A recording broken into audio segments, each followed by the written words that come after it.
Steelers-Ravens, I think this game's fascinating. Saturday night, this game's on Amazon. We're going to get Al Michaels and Kirk Herbstreit. I think this is fascinating. We got Ravens by 10 in this one, over under 44. Connor, you've been anti-Steelers all season long. You've never been sussy for Rusty, even though you've wanted to be sussy for Rusty. I know you have. There's a little bit you're like, I might need to start being sussy. But I think I know you're nervous about this Ravens team in this spot. Well, it's like looking out the window. It's like Squidward looking out the window and seeing SpongeBob and Patrick partying. It's like, oh, sussy for Rusty party. And I'm like, do I want in on that? And I held firm all year. Dylan kept badgering me. He was like, are the Steelers Super Bowl contenders? And every time I replied no. And I think I've been vindicated. I don't think there's any shot. What, they have the worst odds, right? The worst odds to win the Super Bowl? Texans do. Yeah. Tied with the Broncos. Yeah. As far as this game specifically goes, the Steelers defense, which was their calling card all year, has looked pretty susceptible recently. I mean, they've allowed 375 yards a game over the last 3. That's bottom 5 in the NFL. Ravens have been rolling since the bye week. Lamar's been great. I think the Ravens win here, but I think it's going to be closer than what people think. And this pains me to say, I think the Steelers cover the 10 here. I will not lay 10 points against Mike Tomlin in a playoff game. I don't care. Since 2007, Mike Tomlin's 38-14-2 against the spread as a divisional dog, 13-3-2 as a dog versus the Ravens specifically. And while I think the Ravens are the better team, they're head and shoulders the better team. I think there's going to be some weird stuff happen in this game. I think the Ravens win, although I do think it's close. I could see a garbage touchdown cover the spread here. Give me the Ravens to win, but so I kind of interested you said that. I make the Ravens a 9-point favorite here.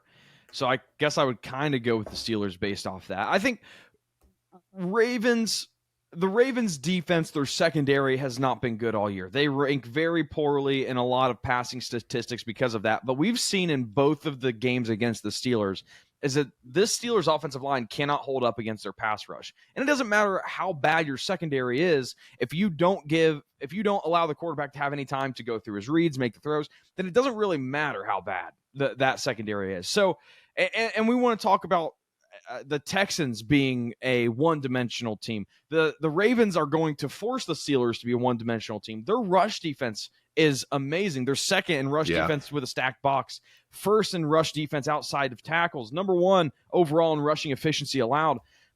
And the Steelers haven't been able to get anything going on the ground this year as it is, let alone against the Ravens rush defense that's this stout. And you're right, Connor, is weeks 10 through 16. That's kind of the time frame I'm using. Filter out the last 2 weeks that don't mean as much, and then the beginning of the year doesn't matter. Weeks 10 through 16, the Steelers have been playing league average defense in terms of EPA allowed. And you cannot – the Steelers team is built around having a supreme defense, and your offense just needs to do enough to outlast the other team. If you're not playing that elite defense – it's very tough to win games if you're the Steelers. And I love Russie, the George Pickens connection. It seems, I think what we're seeing, and we want to talk about the last Steelers game, is the way that connection is made to be, it is very boom or bust. That's why I don't want to take a total on this, is because, you're going to have games where Pickens has 1 reception for 0 yards. You're also going to have games where Pickens has 5 receptions for 120. Just kind of how it works. And it's very tough to try to bet a side or a total here when you don't know what side of the variance you're going to get. So if I had to take a side, gun to my head, probably Steelers, but I don't feel very confident about it. Even a double-digit dog. You love double-digit dogs in the playoffs. You get Mike Tomlin. I know, they've looked bad recently. They look terrible. Just eye test wise. If that defense hasn't taken as big of a step back as it has this year, I would say I probably would take them for sure. But hey, we got a long way to go before these games kick off. Who knows what's going to happen? So with Lamar Jackson playing against the Steelers, historically he's been terrible against them, except in their last matchup. He balled out, was awesome, and whatnot. There's a lot of pressure on Lamar Jackson in this game where the playoff allegations, can he win in the playoffs? Can he actually do it? Can he actually beat Mike Tomlin and the Steelers and look good doing it in the biggest moments? And he did it a couple weeks ago when they played, but can he do it here? How much do you put into that, Connor, of Lamar Jackson, the pressure that he's going to face going into these playoffs, and especially against the Steelers? Look, I think it's a fair argument, but all year even in the preseason stuff we did, is like Derrick Henry is going to take a lot of that pressure off Lamar Jackson. Having that elite running back that he hasn't really had thus far in his career in Baltimore, I think that adds another layer that we haven't really seen before, because it's like, oh, we have a top two, unquestionably top two running back in the league behind you. You don't have to do it all. You don't have to be the leading rusher and throw the ball 40 times a game and do everything for this offense. I think that can't be emphasized enough, how much that changes things. And I think we're going to see a lot in this matchup against the Steelers, but if they get past Pittsburgh and look pretty good doing it, it might be the Ravens' year. If you're giving me a top 3 Super Bowl, choose your top 3 contenders, Ravens are probably in my top 3. Any disagreement there? I can't do it with the defense. Yeah, I can't do it with the secondary. That's the problem. Okay, Now Dylan, name your top 3 then. Lions, Chiefs. Who's that third one? You got the Ravens, you got the Bills, the Eagles, Vikings. I think there's a clear top the 5. I think there's Eagles. a clear top 5. But who's 3? That's where I cut it off. Eagles for me. That's tough. You know what? Yeah, maybe Ravens are 4th because I do love Philadelphia. I do love Philadelphia. Big Eagles guy. I think third for me might be Buffalo. That I defense don't of hate Buffalo's that. scary. That's probably my 4th. No, it's true. Does the Buffalo sorry. No, we can talk about this when we talk about Buffalo. Okay, yeah, we'll talk about Buffalo here in a second. Fair. Ben, I need you to sit here and pull a Dylan and go, the Ravens will not score more than 10 points in this game.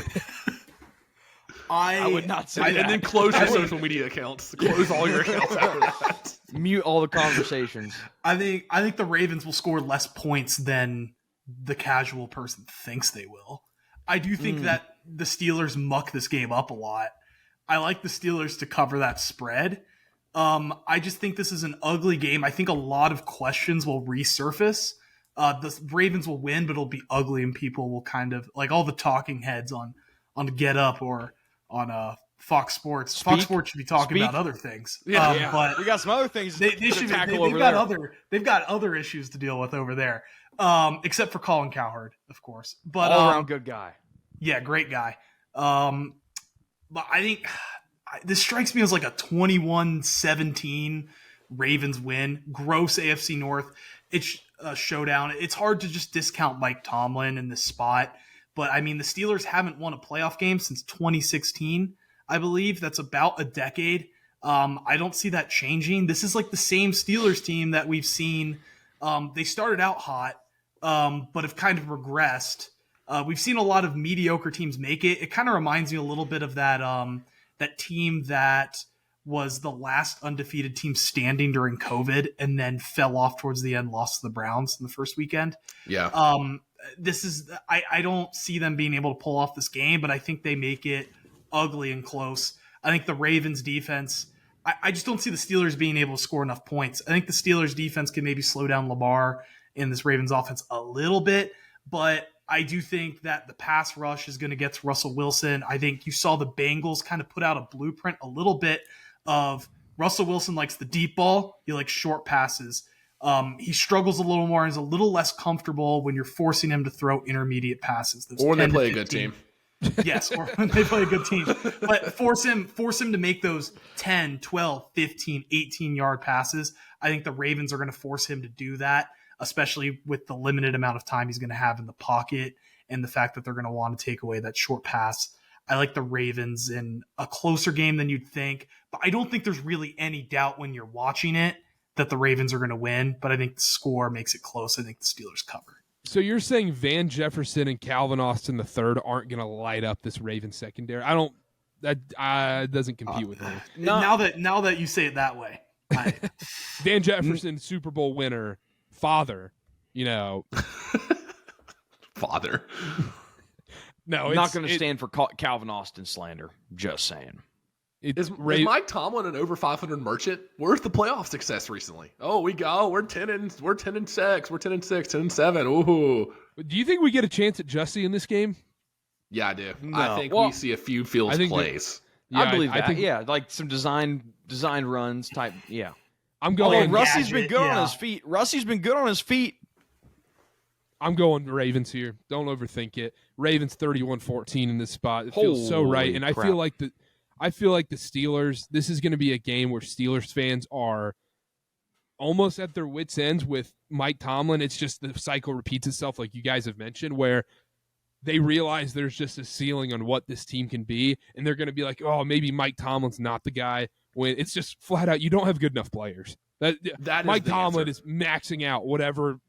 This team under an average NFL head coach is sitting there looking at Shadur Sanders and Cam Ward. Under Mike Tomlin, they're sitting here in the playoffs. So you can't get rid of Tomlin or anything. Give Mike Tomlin a top 10 quarterback and see what happens. Eventually, they're going to have to open the checkbook and go out and get one of these guys or do something. They have an MVP candidate, though. Dylan's going to hate this, but I do think it's the quarterback. Not specifically Russell Wilson's fault, but it's been a post-Ben Roethlisberger. I think it's more so the weapons. Really? Okay. Well, I guess you have Freiermuth, you have Pickens, the running backs, Yeah, the Pickens other every receivers, other week. Pickens shows up every every other week. week. Pickens, and then but I think a better quarterback would help too. Yeah, no doubt. Aaron Rodgers, Devontae Adams, come on down. I would love that, actually. That'd be awesome. Breaking news, Dylan. Yes. Not actually big breaking news, but Garrett Wilson replying to Panther fan accounts. Just putting that out. Saying he's saying Bryce Young is him, essentially. So you want an Ohio State guy on your team? Absolutely. It's interesting. Is there a Michigan quarterback playing in the playoffs? Marvin Harrison Jr. had a great year this year. So and Chris Olave actually, he had a good year too. So injured doesn't count. I'm sure it'll work out for you guys. Injured doesn't count. Well, the games he wasn't injured, but injured doesn't count. That's great. Yeah, and Jigba had a good year. Wide receiver, great year. Yeah, he's all right. Not many other options on that offense. You got dusted up DK Metcalf, and Last thing on the Steelers-Ravens game, there is a small potential of snow. Don't think it's going to matter. Ravens are going to win. It's on Amazon Prime. Does that play into it? 30 total points, probably. Horrible game. No touchdown scored. Cheeks game. I don't know. I want some snow. I think I want some snow on Amazon Prime. Like, I think watching Ravens Steelers snow on Amazon Prime Saturday night, I think that would hit.